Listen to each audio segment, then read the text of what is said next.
Even though you think I heard you. Now we live. I got my TaeVi so if you say podcast. anything about LEXX. Limoncello sauce, I smoke the only thing I choke. Honey yellow backwood pack, the only thing she roll. Keep it P, don't check no nigga check your hoe. Told the bro it's MOB, but don't disrespect my hoe. Lemon yellow cocaine keys, they like 19 a piece. Stick with me and drumstick on my lemon pepper wings. God forgive me, but bro them play with babies like a breeze. That bitch hoovered on my weed, now she look like Chinese. Bitch, I'm out that boot like boot and crackling and pralines. In Dallas like I'm everywhere, my shooter like Kyrie. Fuck her once and treat that bitch like she my property. Pay welcome to death row, you forever signing me. 17 big lemon head count, all my bitches dead. Yellow diamonds in the head, look like piss in the bed. Yellow flag for big B's, cause the fed dick riding the red slime. Pouring green and yellow, cause I still can't find the red slime. I'm so high, I ate a star. Yellow car, yellow perk, yellow syrup, yellow's in that bar. White tee, white McQueen's on it, look like I'm selling hard. Pink hair, red, big booty bitch, look like Nicki Minaj. Two little bougie bitches, one more railroad, one from Kenner. I couldn't choose between them, so I took them both to dinner. She ain't got no job, so she be boosted, shorty stealing. Hit her motor knocking in her car, she drive a limit. She a diva still, so I'ma beat her still. Where you going? Keep it still, little baby, eat this pill. Ride that dick, you better take the wheel. You won't, I bet she will. Big old Glock inside her deer box, my bitch be dressed to kill. Lemon yellow perk with the V cut. Lemon yellow drink, no Capri Sun. Lemon yellow dot with the D cups. Motherfucker, I'm 17 up. Limoncello sauce, I smoke the only thing I choke. Honey yellow backwood pack, the only thing she roll. Keep it P, don't check no nigga check your hoe. Told the bro it's MOB, but don't disrespect my hoe. I'm so high, I ate a star. Yellow car, yellow perk, yellow syrup, yellow's in that bar. White tee, white McQueen's on it, look like I'm selling hard. Pink hair, red, big booty bitch, look like Nicki Minaj. Who said the trap out? We talking no crack out, dog. Crack out, dog. Devil twisted, devil twisted, devil twisted. I wanted to play that when he came on the pod, but I listen to that daily. So Lemonade V2. Song of the week, Lil Wildlife. But once again, what you thought of the song, Lex? It was a good song. I like the beat. Mm-hmm. He actually ran it real smooth too, because sometimes people don't really know how to Ride the flow. Huh? Yeah. The flow was nice. The flow was nice. But TaeVi's podcast, y'all. We got one of my old fellow classmates, LEXX, on here. We're gonna call her LEXX for this podcast. But how you feeling tonight? Because usually my podcasts are in the day, but how you feeling tonight? Juneteenth just passed. I'm a nighttime person. I'm a night owl, so I'm up. For sure. Now, we're going to get into a lot of things on this podcast because you posted on your Instagram. Somebody need to put you on a podcast because you have a lot of things to say and a lot of opinions to give on certain topics that float around the internet. Mm-hmm. Now, we're going to talk a little bit about dating. We're going to talk a little bit about marriage. We're going to talk about the aspect, the relationship between the men and women in today's culture and around our age, because it always seemed like it's men versus women besides us being together. But yeah, I want the people to know a little bit about yourself. So tell the people a little bit about yourself, your age, I guess, where you went to school, what's your profession, things like that before we get into the podcast. for sure. So I'm 26. I graduated from Easton. That's my heart and soul right there. But I also graduated from Suno. Okay. And I actually graduated with 2 degrees. So 1 degree is in psych and the other degree is in addictive behaviors, counseling and prevention. Okay. So that's pretty much the field that I went into. I touched on a lot of different psych fields to try to get my feel of what I was really into. Mm-hmm. So I did a little bit of autism work. I did a little bit of psychiatric unit work, and then I did a lot of schools. So I found myself to be more into doing people that are in recovery. Okay. Just because I've seen a lot of people addicted and people having mental health issues growing up. So it's kind of being able to be that person to help them is where I've always wanted to be. It's I've always wanted to be that person to kind of help everybody. And so it was just my passion to be that for people, positive impact on them. So that's pretty much what I do now is case management, which is basically me doing that, assisting my clients who have mental health diagnoses, so schizophrenia, bipolar disorder. Some of them have like Asperger's and stuff like that. So really just trying to help them maneuver in life in a normal way, trying to get them a little bit more independent, but also assisting them at the same time if they need that extra push, because maybe they do need like a ride to a doctor's appointment, or maybe they do need to kind of get around to go to like a food bank or something like that, like helping them, because a lot of them are like on Section 8 and get like food stamps and stuff like that. They homeless, we got a lot of them that's homeless. So it's really like, it's disheartening to see sometimes, but at the same time, just knowing that you can be somebody that's there for them, like that's what matters the most to me. So that's pretty much what I do. That's great. In a lot of terms you're using, you're gonna be teaching me stuff as well as the audience on here, because a lot of things you're saying, I would like for you to like break down certain things, like when you say they're in recovery. Is it just from like drugs or bad situations or family trauma, things like that? What are certain things? Yeah, so a lot of recovery has to deal with, most of them have trauma. So they've seen a lot in life where, people got murdered right in front of them, or maybe they were getting shot at and stuff like that. But then we also have people who have substance use issues, and most of the time they're co-occurring disorders, which is basically when they have a substance and a mental health issue going on. Okay. So that's basically where a lot of the times the clients that I work with have the mental health piece, but then we do have some who have both. So with the addictions piece, they just really had a hard life and they got hooked on something and it just went downhill from there. So I learned from this field, there are a lot of things that I didn't know when it came to addiction and people trying to recover, is that relapse is going to happen. Like, that's something that's inevitable, really. Like, they're going to relapse a couple of times. Some people might relapse like once or twice. Some people might relapse like 10 times.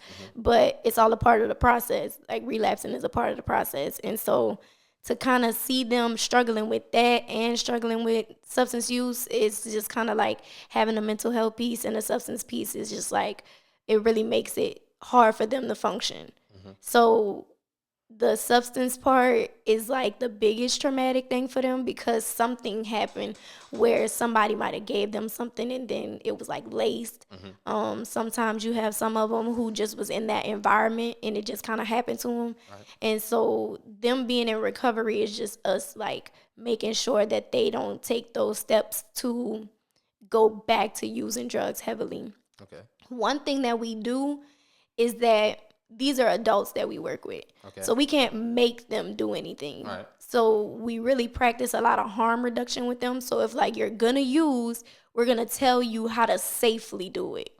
But we want you to not do it, because that's the way you can be healthy. But if you're not ready, reality, the reality of it is we're going to tell you how to reduce what you got going on, or we're going to tell you how to safely do it so that you don't end up, you know what I'm saying, out in the streets and dead, or, I have a question. When you were in school, was your focus, did you know you was going to go into this field? This was something that happened in college or late in high school, or you been knew this? It was something that kind of dawned on me in high school, because I was always told to have a backup, because music was my life. That was all I knew, growing up. So wanting to be a singer and this and that and the other was like my passion. That's what I was going for. But then when I was constantly being told, like, you got to have a backup plan, you got to have a backup plan. What if that doesn't work out? And so I started back, like, really thinking about my life. And I'm just like, wow, like, what if it doesn't? I got to have something to fall back on. So I looked at it like, what am I good at? What do I do best? I always was that friend that everybody came to for all the answers. Like, help me with this. Like, what's your opinion? You know what I'm saying? Like, no, not just test answers. I was smart, but yeah, like, they wanted them answers too, but they wanted answers to everything. Like, so you was like the friend therapist. Right, exactly. And so realizing that I did that for people, that's what made me be like, okay, I know I want to be in a field where I'm helping people, but what else is there? Like, what do I enjoy? And I really like trying to figure people out. Okay. So I like to understand why people do what they do or why they think the way that they do. And I just like try to wrap my head around that stuff like all the time. It's a real big interest to me. And so that's how I knew like, okay, I want to go into the psych field. Okay, for sure. And that brought me into college. So when you get to college, well, when was this when you decided that when your friends was coming to you? Was this? This was like probably like my sophomore, junior year. Okay. So when you filling out for your colleges, what made you decide on SUNO? Because it's close to home. So originally I was supposed to go out of state. Actually, I was supposed to go to Jackson State, and the reason why I decided not to go to Jackson State, I think what bothered me the most is that they had psych as a liberal arts major. And I personally feel like psych is a social science, which it is. So for me, I felt like they didn't really put enough respect into the psych field. So I decided not to go there. So also, I had Louisiana scholarships. So I'm like, okay, well, it makes sense for me to just go home. Who has the best psych program? SUNO. Okay. So I ended up going there, and that was like the best decision I ever made for myself because I ended up where I am now because of SUNO. Okay. Your first year at SUNO, what was your experience like coming from high school?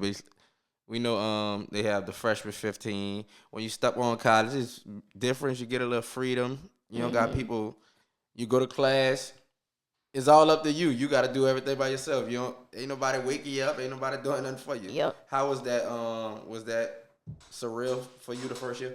No, actually, it was a real easy adjustment for me. Cause I was kind of like that in high school. Like I didn't want to be there. I didn't want to go. I was late every day. They was like, "You don't even live far. How you late?" Look, I'm here. That's all that mattered. But when I got to college, like I knew this was something that I wanted to do, so I put more effort into it. So I'm making sure I get up for class. I'm making sure that I'm doing the work that I need to put in. Having that freedom, it felt good to like not be at home and be living on campus and stuff like that, but at the same time, I was just like, this too much. Like, people out here really wild. Like, I'm like, I don't live like this, but I'm intrigued at the same time because I'm like, this is the type of people I'm around, So, I ended up actually being more involved with people like that were very different from how I grew up. And so it made me become one with that, and so being in college my freshman year, it just exposed me to a lot of different people. It molded me into the person that I am today, and it just kind of put me in a right path that I felt like I needed. Like that was my push to be like, okay, I'm serious. For sure. Now, how many years did you? Because you say you got 2 degrees. How many years did that take for you to? It only took me 4. I added on the other degree my 3rd year of college because that one is an associate. So I did 2 of them at the same time in my 3rd and 4th year. Okay, what was one of your hardest challenges as a student during your 4 years where you had to really like dig deep to push through? The only time I think that really happened is when I had a professor that really just made it difficult for no reason. And that was the only time I really felt like I had to put a lot of effort into something because he wanted you to like give the answers that he wanted and not necessarily like how you would answer it. So it was kind of difficult having that class. But other than that, like it was really smooth sailing for me because I knew that's what I wanted to do and that's what I loved. So it was never hard. It was never anything that I really had to struggle with.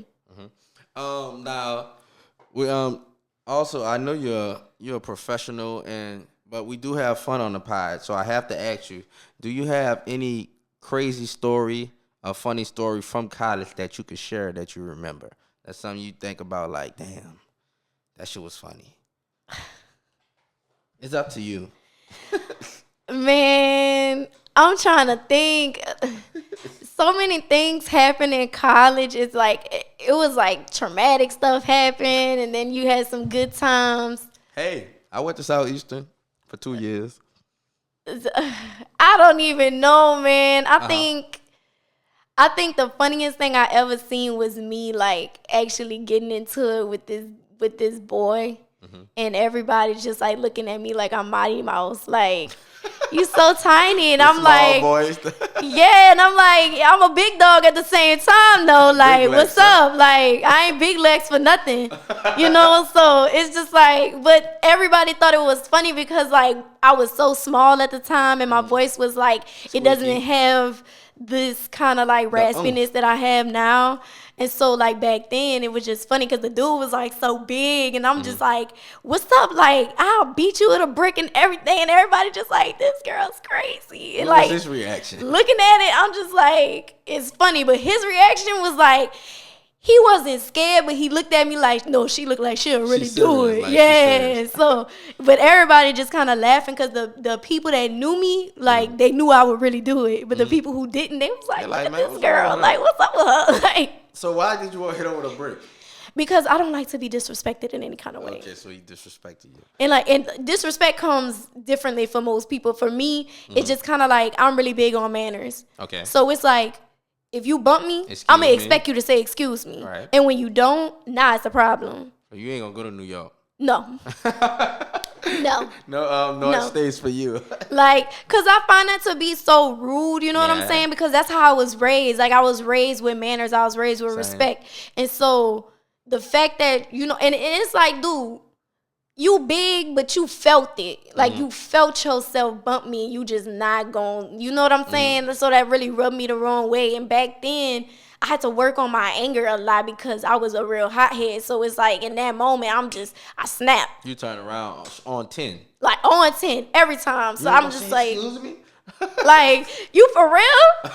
Like, and I'm loud with it too, so that's why everybody looking, because I'm like, you for real? Like, you just not gonna say excuse me? Like, and I'm just going off, and this dude just like, Damn. I mean, just looking like, you should just say excuse me after, like, to And stop you.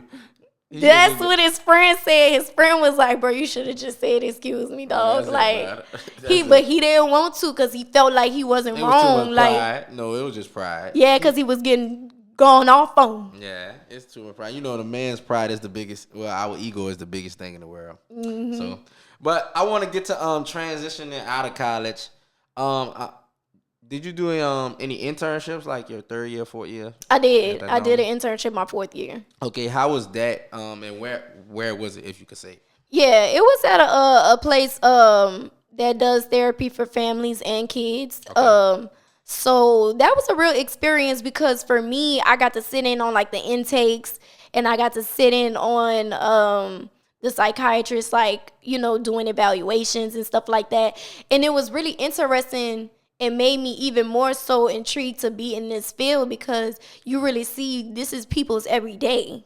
You know what I'm saying? Like, you know, you got people that really sit here living with schizophrenia, bipolar schizophrenics, things like that. And you're just like, wow, like they're sitting there responding to internal stimuli, and you're just like, And that's I get what you're saying. You work with it, but it's like you really don't see that stuff like too often in your everyday life. Like you see stuff like that on movies, see stuff, you read about stuff, see it on the news, but when you looking at it every day, especially when it's your job, you looking at it, you like, dang, this is surreal.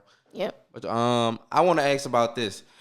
You mentioned schizophrenia, and the other one you say what? Bipolar schizophrenia? Yeah, it's like schizoaffective. So it's like it's schizophrenia mixed in with another disorder. Okay, so if you could, can you explain to the audience and me what is schizophrenia and bipolar schizophrenia? So schizophrenics, all of them kind of look differently. Some of them will respond to internal stimuli, which is basically like them hearing voices and them actually having a conversation with the voices. And then you have some who just hear the voices. They don't respond to them. They just hear them. And some of them act on what the voices are telling them. Then you have some who are schizophrenic, basically where the characteristics are that they always feel like people are talking about them. Okay. And that, like, so their trust is like 0%. Like, they don't trust anybody because they feel like you're out to get them.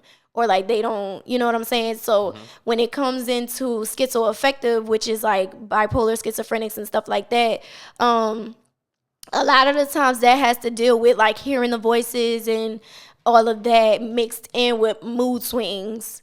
So it's like 1 minute they one person, and the next minute they something like the else. movie Split. Kind of, sort of, but Split is more like a personality disorder. Okay. So that's kind of different. That's like dissociating. So it's not really the same thing, but with schizophrenia, it kind of can be like that sometimes, because when they're responding to the internal stimuli, it's kind of like they're one person and then they snap out of it. Okay. And now they're talking to you. Is it random? Does something trigger that? Like the voices? Where does it come from? Do y'all know? It varies on the person. So some people, they can't control it. Right. And then sometimes something has to trigger that person for it to kind of onset. So it's really hard to tell. It's really personal.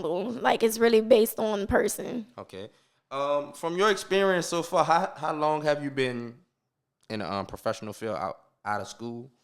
I actually got right into my field right out of college. Okay. So I've been in the psych field in general for the past 4 years. And you say you love it. What how has the experience been with I don't know what you call the guys, patients or Patients, clients, yeah. All right. How has the experience been with seeing different patients? Just you working by yourself after being an intern, looking at, standing to the side, but now you're in it every day doing your thing. How is the response, and how would you rate the job? I mean, for me, the job is a 10 because it's like, I love it. You know what I mean? But it has its ups and downs. So what it looks like for me is my clients and my patients, like, they always love me because they can tell that I care. You know what I'm saying? Like, people know when you really care about them, especially people with mental health diagnoses, because I have one myself. So it's like, you know, when people genuinely care, and they always know that I care about them, I'm there for them, and I help them the best that I can to my fullest extent. And so when you see that response and you see that you're making that positive impact, it really helps you feel great about it too, because it's like, wow, like, I'm really doing something for somebody. And half of the time I don't even know I'm doing anything, because when I'm at work, I don't feel like I'm working because I love what I do.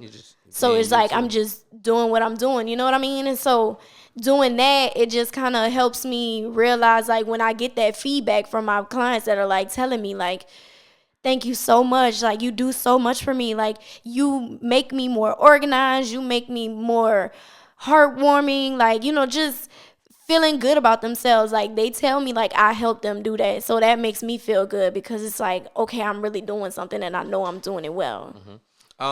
Do you have a certain approach that, like the LEXX way, you, like, I guess, cater to each client, like, separately? Like, this guy needs me to do this type of way, this lady needs me to go this way, or you have your LEXX way of boom, boom, boom technique, this what we're gonna do, we're gonna get it right like that?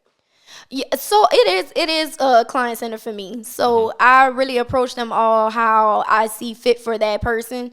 So I've had a lot of my clients are way older than me, you know, in their 40s and 50s and stuff like that. So when I get those clients, I really just approach them like, you know, like I'm a granddaughter or a daughter or something like that. So I talk to them as if I'm somebody like that to them, you know, like, you know, I'm a little old soul, but so they be enjoying that because they like, oh, look, I can relate to you. And it's like, ma'am, I am like half your age, but at the same time, like, they enjoy that, you know what I'm saying? But then I also have clients that are around our age, and that's like 26, 27, you know, some of them a little younger, 23, and I talk to them like I'm talking to you. Like, I'll be like, boy, what you doing? Like, what's going on with you? You like, you gotta stop smoking that weed, you gotta stop doing this, you gotta stop doing that. And they'll be like, all right, Miss Alexis, you right. Like, and it's like, but that's how I talk to them, that's how I relate to them, and they're cool with that, you know what I'm saying? Because I meet them where they are.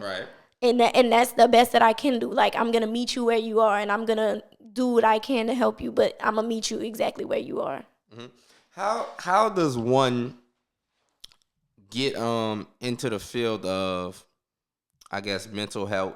Because over the past few years, mental health has been, I guess, becoming way more popular. And that's a good thing, because a lot of people are going through things, and they finally coming out, letting people know what's going on with them. What has been your reaction to the growth of mental health awareness? I really like it because it helps people feel more comfortable in their skin. Especially for me because like I live with a diagnosis myself. And so seeing other people like me, but then also other people seeing me, it's just kind of like it shows you that you can really overcome what's going on. Like, cause I don't look like what I go through. You know what I mean? So it's just kind of one of those things where I really appreciate the fact that it's a lot more prominent in today's age because people they're more sensitive to things, and sometimes they be a little too sensitive. Yeah, the world. But you know what I mean. But at the same time, like bringing that awareness, it helps you understand people more, and it helps you kind of build your thoughts and beliefs around that. Like let it be, like just let people be who they are. You know what I mean? Like that's just genuinely how I feel about it. I'm glad you say it makes you understand people more, because I wanted to ask this question to you. What a lot of you mentioned the homeless. I feel like nowadays it's like a lot of people are like dehumanized to certain things because they see a lot of homeless people everywhere, and it's easy, like you can walk past, you be like, oh, that ain't nothing, that's regular, but it's really not a regular thing to be like homeless and on the streets. What's your thoughts on the number of homeless people? I keep it to New Orleans and outside, not the U.S., but just New Orleans, like the growth, like the people under the bridge who've been there like for the longest. They've been, I guess, putting like the fences up and gates to try to get people from under there, but you just travel everywhere, you see them everywhere. What's your thoughts on that? It really saddens me, honestly, because working with this population, I realized that a lot of those people are like our type of clients. You know what I'm saying? So seeing that is just kind of like it makes me a lot more sensitive to seeing those people, because it's like, dang, like they really have nowhere to go. You know what I'm saying? And it's like they don't have no family. They don't have any support, or they might have exhausted their families to the point where their families like kicked them to the curb. Like, no, you gotta, you know what I'm saying? Go away, whatever. And so it's just kind of like, it's sad to see that, and it kind of breaks my heart a little bit, because it's just like, what is the city gonna do to help these people? Like, y'all need more shelters, y'all need more, like y'all need resources for these people to be housed somewhere. Like, they have so many shelters, but what's crazy is like working in this field helped me see, like, being connected to resources and stuff like that, these shelters and stuff be filled. So these people that can't even get into the shelters, where do they go? Under the bridge. There's nowhere else for them to go. So it's like the city needs to do better about something like that, because it's like these people need somewhere to go. They can't just, you want to take them off the streets, but you're not giving them somewhere to go. So where at this point, that like that's their home to them. For sure. You mentioned you go through your own mental diagnosis. Do you want to reveal what that is? So I'm bipolar. Okay. And then I also have a little bit of like generalized anxiety and PTSD. So that's my diagnoses. When did you find? When were you diagnosed with this? What age? I was 21, I believe, or 22. I think 22. Oh, so last year. Yeah. No. She 21, y'all. I look like it. So 21. How did that what was your reaction to that? Did you feel it like growing up? Because some people be like, I felt different. I felt like this way, some type of thing. Did you feel you were kind of bipolar growing up? I did. And when I was diagnosed, I was just like, a relief? Yeah, because it was kind of like, okay, put a name to it. Like, because I've been like this my whole life. And so it's like finally seeing like what's been going on with me is just kind of like, okay, this makes sense. You know what I'm saying? So it really didn't bother me any type of way, or made me feel like, oh my God, like I was just like, yeah, that makes sense. That sounds about right. That's you. Yeah. Now, what growing up, what was like, since you already like felt it, what was like some examples of a bipolar I guess, incident or something like that that you can remember? Like, oh, that's why I did that. So bipolar is like a lot of highs and lows. I have my bipolar is, I believe, type 2. So we have really high, like really highs and like really lows. But the lows last longer than the highs. Okay. So as a kid, I remember just being like really hyperactive and just kind of like all over the place, and then I'll just crash. Like now I'm sad. Like an energy drink. Yeah, like it's just like, and I realized I noticed that more when I was like probably about like 8 or 9. Like I would just be so happy for like a couple of days, and then the next couple of days I'm just like, Ain't with it. whatever, like just numb, like didn't care. Oh, how does that affect your friendships, your relationships, and just all aspects of your life? It affected my relationships for sure growing up. Like when I really started going through it was like in high school. And so that affected relationships and friendships a lot because people didn't really understand me. They didn't really know what I was going through. I was diagnosed with depression in high school.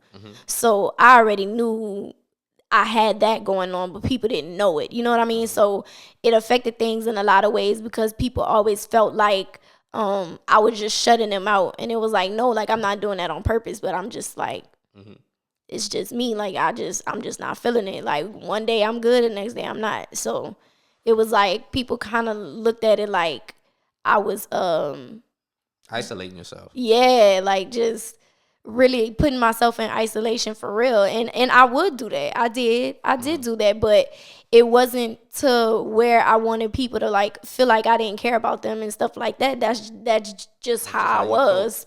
Like that's the best way I knew how to deal with my stuff. Like I gotta put myself to the side and just kind of get away from everybody, and then when I'm back at it, we good. But some people didn't really understand that about me, so it kind of made me struggle with friendships a lot because they looked at it like it was just a bunch of mood swings, like you know what I mean, and they didn't know what was really going on. Right, and that's understandable at a teenage age. Somebody could be like, "Oh, she just tripping," something like that. But I want to ask you this: how did you develop to deal with it? Since you already know how you was, how you cope, how you isolated, how did you develop to, I guess, make it better, communicate that with somebody? You said you was the friend therapist. Who do you open up to? I didn't open up to nobody for a long time. I held on to my stuff forever, like literally forever. I really didn't decide to open up until I was about 22 when I got diagnosed, because that's when I know I needed the help. Like that's when I started crying out for help because I had a really big episode and it was so bad to the point where I'm just like throwing stuff everywhere and I'm like crying and screaming and just all over the place, and I'm just like running out the house, going drive somewhere. I went to this place that was like 24 hours to go and talk to somebody, and they like almost admitted me, but they felt like I wasn't suicidal, so they didn't have to do that. But it was like that bad to where I felt like I need to do something about this now. And so that's when I decided going to a psychiatrist and started going to therapy and stuff like that, because I needed an unbiased opinion to what I had going on, and not just people around me just talking about it like this is what I'm going through, da da da. But it's like you're biased because you know me, right? You know what I'm saying? So somebody who doesn't know me, I have to let them know all my stuff for them to make sense out of everything that I go through and everything that I've been through. Sure. Now you mentioned like psychiatrists and therapists.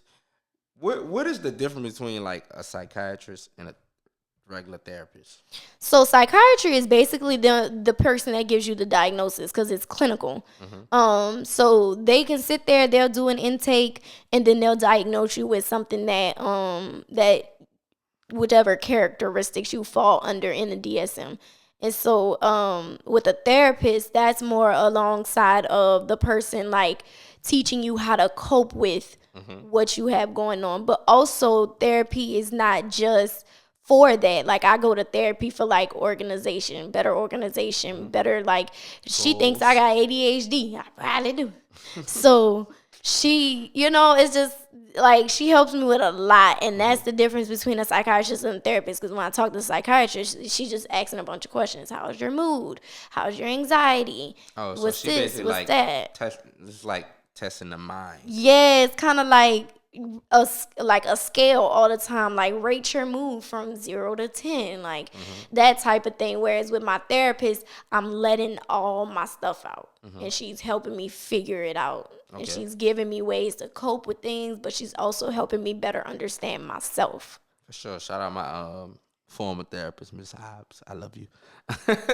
But when the psychiatrists do the intake, are they just asking questions and they give you your diagnosis based off of like a 30-minute hour sit down? It's definitely an hour.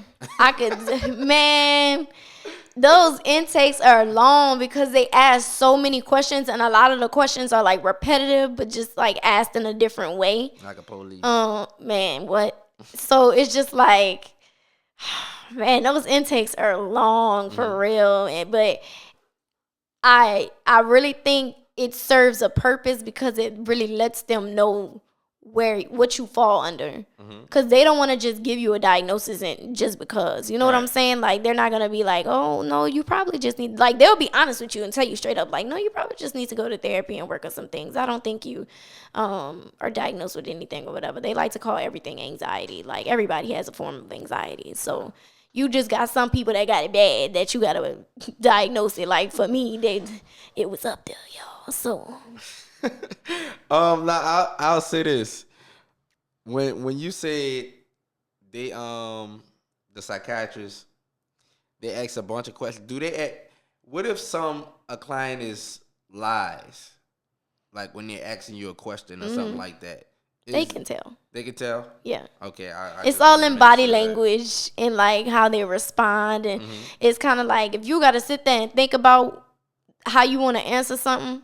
Because they got like cold-blooded lies, though. Yeah. Like they're psychiatrists will ask you and they'll just be level-headed, level-toned, like Tyreek or Power. Yeah. You just lie. Not to be funny, but like that, level-headed and just lie. I guess psychiatrists would be like, you're a narcissist. Yeah. You just a straight up liar. Like, yeah. You need to be diagnosed with everything in the book. Get out of this. Yeah. Everybody knows a good narcissist, though. Everybody knows somebody that's a narcissist. But narcissist has been a popular word over these last few years. But people use it very loosely, though. They do. Like, they use it very loosely because people have to understand a narcissist has no remorse. Like, that's the key thing about a narcissist. They have no remorse. They could hit you in the head with a brick and be like, you'll be all right. Like, toughen up. Like, and just walk away like it's nothing. Like, narcissists just don't care. Like, they just don't care. But it has to be like really intense for them to, like, most of your serial killers are like narcissists. Like it's just what it is. Like, they just don't care. Sure. Now that we talk about narcissists, the word narcissist is used a lot in the dating world. Like you said, it's used loosely. This is why I feel it's used like super loosely in the dating world. Narcissist, gaslighting. What's another word that is used? Mass manipulator. Yes, a manipulator. A manipulator. Y'all man good for that one. See, not straight to the bed. But until I find the other words that I always see on the internet, but narcissist, manipulator, and gaslighting is big words. What do you feel? You single? No, I'm not. All right, you're not single. What do you feel the dating world is at right now? A shit show. I could say that. Of course. Oh, okay. You're on the TaeVi podcast. Yeah, I'm about to say it's a shit show for real. Man, dating is hard. Dating is so hard, and I feel like that because, like, sitting there and having to like open up to somebody, letting them learn you, and just, man. Maybe it's different for me. It's different for me, y'all, because like I was married, got divorced, and it's just kind of like after that, I was just like dating who? no. But you have no kids. No, I don't have any kids. All right. Now, I be looking at the dating pool. Now, I'm married.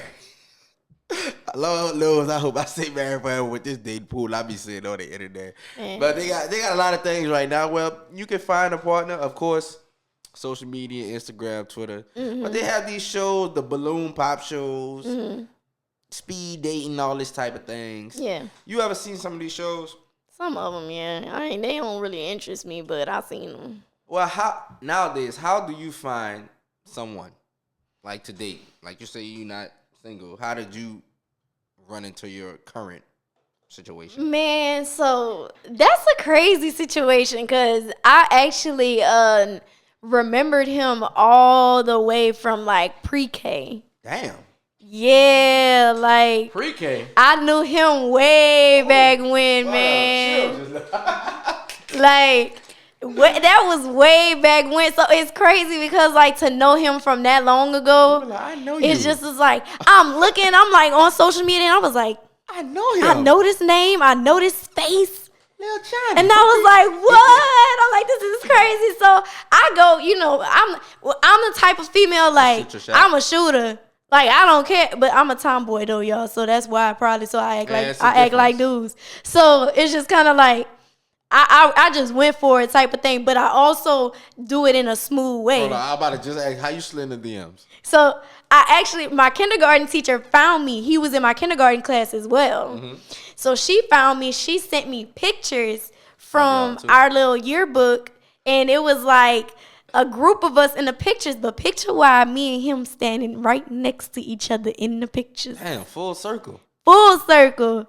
So I'm like, whoa, this is crazy. So needless to say, when she sent me those pictures and I found him on Instagram, I was like, I'm about to send him the pictures and I'm going to be like, this you? I know it's him. I just wanted to see what he was going to say. He was like, yeah, that's what?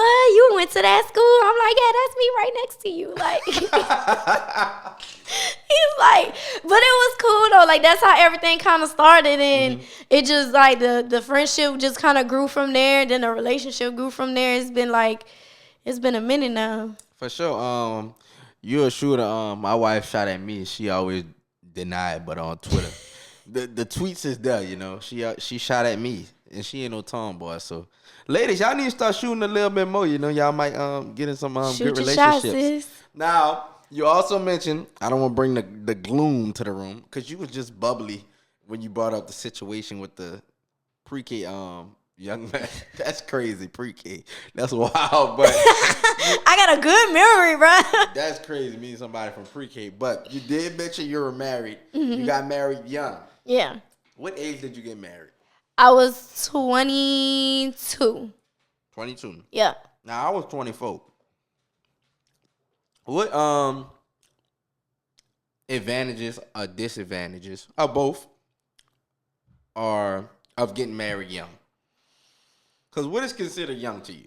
I mean, I felt like that was young. Yeah, but I at the same time, I feel like it depends on the day and age because like our parents got married at this age back then, but it's like they were different adults than us. Right. We're the new adults and we're a mess. So they were mature. It's just like I feel like the advantages of it is like when you marry young, it's like you trying to figure out life together. But you got to be two people that want to figure it out together. You know what I'm saying? Totally and agree. I felt like we weren't on that same page. So it's kind of like the disadvantage is you kind of what I went through is like you end up marrying somebody that you really didn't know. And it's like now I'm seeing your true colors and we done already took this step. And it's just like, dang, bro. Like, now I gotta get divorced, and it's just like, whoa. With that being said, how long were you guys together before you got married? We were together for like a year before we got married, and then we were only married for like a year and a half. So it really didn't last long at all. For sure. When you got married, what was your vision of a marriage? And did you see yourself getting married that young? Did you think you was ready when he popped the question? Man, I never saw myself getting married, like growing up. Like married ever? at all. Why? I never saw that for myself. I feel like because I was just like, I was such a tomboy. I felt like, You didn't think no boy was gonna propose? no, it wasn't that. It was just like, I always felt like I was one of the boys. Mm-hmm. So it's just like, I always felt like dudes wasn't going to see me like that. Like, I'm their little partner. You know what I'm saying? Sometimes So, it's good to be a homie. Yeah, you gotta be like- a friend before the... right. So it's just kind of like, I never seen that for myself, though. I never really thought about that because a lot of times growing up, I felt like my life is like, I'm so driven that I only worry about me. So it's like I never think about a we at all. I actually just talked to my therapist about that. So it was kind of like I don't even know what to say about it. So when it happened though, you said yes, obviously. I did. Did you have any second thoughts when you said yes? Like after the blushing, oh my God, proposing, since you were 22, not saying second guess about him, but just about being so young, going through it. Like when you got home or something, when you got alone, did you think about it like, hey, I am a little young, we should probably wait? I did think about that. I did. And I actually brought that up to him after I thought about it and was just like, yo, like, we can wait. Like, we don't got to rush this. And then he was like, no, like, let's do this. I'm serious. And I'm just like, You marking his voice? like, yeah. Like, So you change your voice up. I'm animated. Like, You into it. I'm That's good. animated. I'm real good with gotta like tell a story. mimicking people. So, but I mean, that's really what it was. Like he wanted to do it, and I feel like when we split, like he took full responsibility for that because I kept saying like, nah, like we probably should wait, but they was like, nah, you got to take accountability for that because you still went through it, and I'm like, yeah, you're right, that's true, but I felt like that's what I wanted to do, so it was like, why would I say no? You know what I'm saying? So it just kind of went from there, but it definitely was on my mind to wait. Now, when you guys split, going through a divorce so young, where was your mind at the end of it? And how long did it take? Because a lot of people say divorce take long to go through. How long did it take? Too long. Too long. Too long. So, Even when both parties agreed? man, so to really explain it, let me tell you how I felt about it first. So Okay. how I felt was just like, dang, like another failed relationship. I know. You know what I'm know. saying? Like that was just Especially like, when man, you married, bruh. you're like, this serious. I'm sorry Like- about that too. I'm just like, what? I'm like, man, oh, what am I gonna do now? Like, I don't even know if I want to be in a relationship again. Like, it's just kind of like, and then I had to like, break that down to my family and stuff like that, and like let them know like we was splitting and stuff like that, and it was just kind of like going back to them and saying that. I knew I was gonna get that. Oh, I told you so, and that's what I didn't want to hear. So not that good. was just like, man, what the hell? whammy. Like, right. So the divorce process, this man took forever to give me my divorce because he just kept playing around. Like, Y'all both didn't agree. we agreed. Originally, stalling. he asked for it. Okay. So it didn't bother me at honestly, because I'm like, well, it's clearly not working. We're not going to be on the same page. We're never going to be on the same page. We don't want to be together. Let's just go with it. So having the agreement to the divorce, it's like it really shouldn't have took that long. I'm telling you everything that you need to do, and you're procrastinating. What are you procrastinating for? Like, there's nothing else to do. There's nothing else that we need to do but pay some money and sign some papers. But I'm like, you asked for the divorce, you gonna pay for it. I ain't doing it. Sure.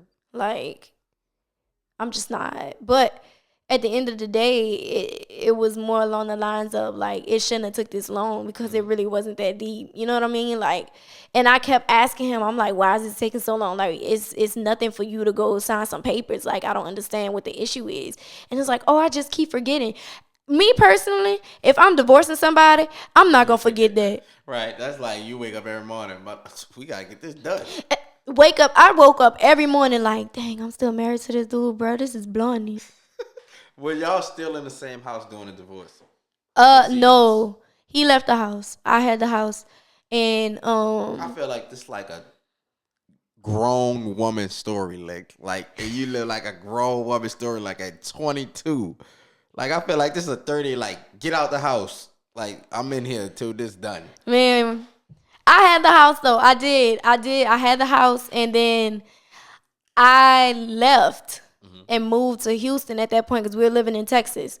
So, like Central Texas. So I ended up leaving and moving to Houston because I was like, I can't take it no more. I can't stay here because all the memories were there, and you know, just being in that environment is just like I know I need to go, and I need to go now. And so I like whatever was left on the lease. They said that he was able to afford the lease on his own, so they took my name off the lease. I was able to go on by my business, sign the papers, and shoot, Scot free. Gone. For sure. So nowadays, one thing is very famous was a famous divorce is the divorce parties when it happened. Now divorce gatherings, things like that. Did you have one of these? I didn't have like an official party, but I definitely was outside. Back on the market, huh? I was outside. For sure. Now I want to ask you a little bit about dating. What are some deal breakers for you when dating somebody? Deal breakers for me? Yeah, like a couple things where you like, it's a wrap. Now we can't even go even further. Or kids? So I wouldn't say kids are a deal breaker, but I do feel like I would rather my first kid be your first kid because I don't do baby mama drama. Which is understandable. That don't work for me. If you don't have a kid, I think it's very fair to ask for your partner. Look for your partner who doesn't have a kid. It's your choice. Right. At the end of the day. And I mean, I could do it if you got a chill baby mama though. Like if we can coincide and like, you know what I'm saying, we could coexist. One baby mama though, huh? One. Just one. Just one. We don't need multiple. Not two, not three. So I think I would be able to deal with something like that. You know what I'm saying? But that was never something I saw for myself. I always saw myself being with somebody who doesn't have kids, so we would have our first child together or, you know, multiple kids together. Another deal breaker for me is just somebody who they just think they know everything. Like they're never wrong. They have to be so aggressive and like it's just like, why you so rah-rah? Like, calm down. Like, we can have a conversation like adults. Like, you don't got to talk to me like I'm your child. I don't like that. That's a no-no for me. Because it's like, who you talk to? Who you talking to? So. Okay. You know, like that's a big pet peeve of mine. Like, don't talk to me like I'm below you. It's like, we're equals here. We're going to act like it. We're adults. We're going to act like it. So, and we all know the number one thing is don't put your hands on me. Oh yeah. Of course, all that. That's abuse, that's the extreme, you know. That's that's like inevitable. Like, that's not inevitable. That's not the word I'm looking for. But you know that's just a no-brainer. Like, don't play with me. We not about to do that. Don't like, even F at me. I have honestly never had anybody who even felt comfortable enough to raise a hand at me. It's just like, dude, do you know what will happen to you? I hit you with this brick. Like, it's like, but it's crazy because it's like every dude I've ever dealt with be like, you really crazy, and it's like, no, I really am. Like, I'm gonna tell you something though. I think every man has told a woman, yeah, you really crazy. Like, I feel like it's different for me though, because it's like you know how most people be like, man, you really crazy. Them dudes look like they have fear in their eyes, like, you really crazy. Yes, yes, because like, I don't play. It's like when you get comfortable with your girl, you're gonna see the craziness that nobody never saw. Yep. You're gonna see the eyes. That's what it is. Like, when you get to a certain madness, you gonna see them eyes come out. You gonna see them a couple times. You gonna see them. It's like, I always tell people, like, the worst side of me is when I get too quiet. If I'm not saying nothing and I just got a blank stare, a lot of rage. that is about to happen to you. Yeah, it's like some people cry, some people get quiet, Like, some and people just go crazy. I cry all the time when I'm mad though. Like that's just a automatic for me because I'm crying because I'm frustrated Right. or I'm about to hit you. So it's like, cause I really don't be want to put my hands on nobody. That's good, though. Like I really don't, and it's just like because I look at it like this: if I'm ready to put my hands on a dude, I'm ready for him to put his hands back on me. Right. We just You gonna don't be want that. tussling, bruh. Yeah, you don't want that. But we don't want them problems. How could you go to your therapist though after that? Like, shit, just what the hell? you had your therapy session. We just got into. We was fighting. No lie, I talk to her just like this. She be cracking up at me because I be like, look, doc, I ain't gonna lie to you. He pissed me off. I had to deal with one. She was like, all right. I'll be like, sometimes I'll be like, don't write that down. Like, but she know, like, I literally tell my therapist everything. So it's so easy for me to just get it Let it off out. my chest and be like, he made me so mad. I really just wanted to punch him in his head. And she be like, well, let's not do that. Let's think of another way that we can. It's just like, girl, look, in that moment, all them coping skills was In real time, it's hard to the woo side. It's hard to get to the therapy technique when you in real time somebody just piss you off in a spare the moment. Man, what? All right, man. I wanna stay on the dating tip because I also want to get to more dating things that are out there in the world right now. What is your aspect on how a man-woman relationship should look in today's world? That's a good question because my therapist actually just asked me that, and Shout out to therapist. We on the same type too. thanks. She really helped me get some insight on that, on how I really look at it, and I feel like a relationship where both people should be able to be vulnerable with each other, emotionally available, very assertive about their feelings, but also active listeners. That's like the main things for me. I feel like a relationship should look like. Even a lot of times, like when you get married, like still date your person. You know what I'm saying? But I feel like people should love people the way they want to be loved and not how they see fit. I agree. You know what I'm saying? So it's like you gotta really know your person to know how to love them. It's like you can't go at them and be like, this is the only way I know love. Okay, well, let me teach you how I want to be loved. Right, you gotta adjust. Right, exactly. And it's like if you're not willing to do that, then you don't really want to be with that person. Right. Because you're going to be willing to do whatever it is to be with who you want to be with.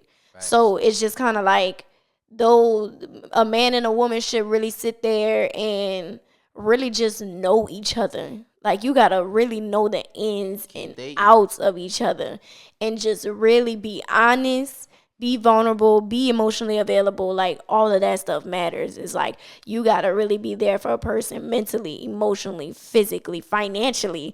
Like that too. Be with somebody on your level or be with somebody that you want to bring up or be with somebody that's going to bring you up. It doesn't matter. Like, as long as y'all are on the same page. And I feel like that's where a lot of people have issues with dating because they're never on the same page. Especially y'all women. Y'all be wanting too much. I need my man to make 6 figures. Sis, is you making 6 figures? She said it, not me. She said it, not me. And I agree. Definitely a lot of the stuff, most of the stuff you said on the relationship part, what knowing your partner in and out, and loving your partner how they want to be loved. Because you can easily be like you said, I love this way, this how I love you, but that ain't gonna work. So you gotta do it. You gotta do the. If you want to stay together in today's world, you gotta put in the work. You gotta put in the work. Like you really gotta see. If we gonna do this. We gonna work together. Y'all gotta work together though. It gotta be two people trying to It's a two-way street. Goal. Yeah, one person can't be going this way, the other person can't be going that way. Right. It takes 2 to tango. I always tell people that. Facts, and 2 to make a baby. Yeah, that too. Are you open to kids? I am. I love kids. I want kids. I just want to be more established before I have them. I think that's most of Us, can we still call it ourselves young? I'm young. I don't know about you. I'm younger than you, so that's what I'm saying. But I tell people all the time I'm different though, cause I'm 26, but I'm 46, y'all. Like, Same. I think different, I act different. I'm just, you know what I mean? Like, Old soul. a real old soul. Sure. Like, so, but a lot of people who know me say that about me. So it's like I never really have to elaborate on that with people, cause if you know me, you gonna sit there, you gonna be like, yeah, Lex for sure, old soul. Like, Yeah, my partners call me Papa. I'm Mom on Lex. That's what they call me. That's what they call me all through high school. I was Mama Lex, and in college I was Mama Lex. I'm like, look here, Dang. somebody got to do it. Facts. Now, also, are you open to getting married again? I hate this question. I I don't know. Don't let the past. Everybody affect the say future. that. Everybody say, don't let that. I was young and and it's just like that's true, but people also have to understand like how that was for me. So it's just kind of like that was a traumatic situation for somebody to just wake up and be like, I won't be with you no more. You know what I'm saying? So it's kind of hard to Commit. not necessarily commit. I don't have no problem with that, but it's just like kind of taking that step again. It's just like for life, it's just like, whoa, I don't know. Like, You gotta make sure it's super right. yeah. How could you though? You never know. I don't know. And see, that's the part that scares me. And I'm very open about saying that. It terrifies me Right, to it like, should terrify most you know what people, I'm though. saying? To get married again. Because it's like, dang, like, I already did this once. I don't want it to happen again. Like, so it's just like, man, what do I do? So it's just, I'm really just moving through life at this point. And I feel like when I get to that point and it happens, I get proposed to, then that just means that was my time. Like, maybe like that's God's way of saying like, okay, you ready to do this again? Like, Lock in. like, what's up? And I'll be like, oh, like, you testing me? Oh, like, Yeah, you seem a little unsure about it, but I don't think you should punish your soulmate based on thing. But you gotta get there. yeah, I ain't there yet. You gotta get there. But another thing about what is I want to ask, what is the main cause for divorces in the U.S. that what you believe? I think the main cause of divorce, what's miraculous is that it's actually not cheating. Right. It's not. It's not adultery. It's actually people just genuinely not knowing each other and not knowing who they married, and now you have irreconcilable differences. Right. And that's the main, when divorces happen, that's the main thing. Yeah. Because that's what ours was. Mm-hmm. It's like you just can't get along to the point where you can't do it. You genuinely just can't do it. And I feel like that's where a lot of the divorces are coming from. And they also, they be the military people. They just do it just because they want that extra money. It really ain't it ain't that much money, y'all. I'm gonna tell you right now. Military guy? I was Army. I Don't trust him. I said that before you came on here. I was like, when you was married so young, I was like, she must have been married to somebody in the military. Yeah. Married young. Y'all don't get that much money. You get free housing, huh? It ain't that free. But finances though, Yeah. is the number one reason people get divorced. I guess people not on the That makes same sense. page financially. Going forward, what is your approach in your professional career and your relationship career? I call it a career journey. What's your goal with your career? So I want to eventually be a counselor. So, which is LPC, a licensed professional counselor. So that's pretty much me becoming a therapist myself, and that's why I'm working on me now. So when I get to that point, I can be who my therapist is. I want to do that, but I also want to have my own residential treatment center. So I want to be able to work on people who have addiction issues and mental health issues, and they kind of need that hospitable assistance.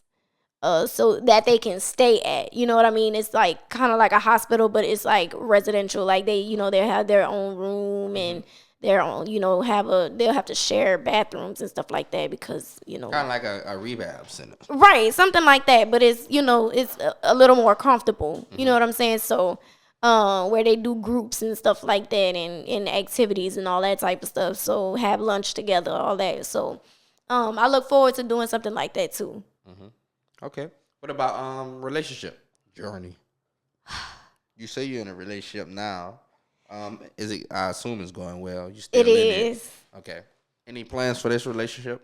Hopefully it gets to that, It may get to that marriage point. I don't know. We still going strong though. So I enjoy my relationship. I really feel like it's gonna go the long way.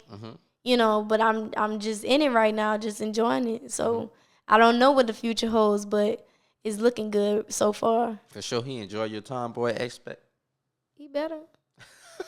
I mean, he love it though, cause I be swagged out, like, so he really like he embraces my tomboyness, cause he just like, man, this girl here, but you be fresh though, and I'm like, yeah, like, babe, come on, now. All right, you did the tomboy 5 days. Like, but he also embraces like and kind of pushes for my girly side too, cause he was like, you really could do it, you just don't, and I'm like, cause that's just me, like, I'm like, right, and it's like, swag. I've been that way my whole life, like surrounded by nothing but boys, getting dirty, playing basketball, football, wrestling each other and stuff, like scraping up my knees and all, like I did it all. So it's just like I ran track and everything, like that's who I am now. That's just me. That's just who I was. I grew up with boy cousins. All my friends was boys. I had friends that was girls too, play little dolls and stuff with them, but that wasn't comfortable for me. That was just get RKO'd off the bunk bed. Yeah. For sure. It's like, what's up? Like, I'm John Cena, you Randy Orton, okay? So, sometimes I'll Batista. But it's just like, I was Shawn Michaels, me. That was sweet chin the shit out Quell. Like, but that's me. Like, he embraces that though. He really does, and I appreciate that because I got tired of somebody trying to like girlify me, like let me be comfortable in my skin. Like, I'm a tomboy. I'm rough. That's just, I gotta be who I am, just let me be me. And when a girly side come out, it come out. It ain't like I can't do it. I just don't, but it's there. Sure. Any traveling plans for you? Man, you a traveler? I be trying. I be going on cruises and all that.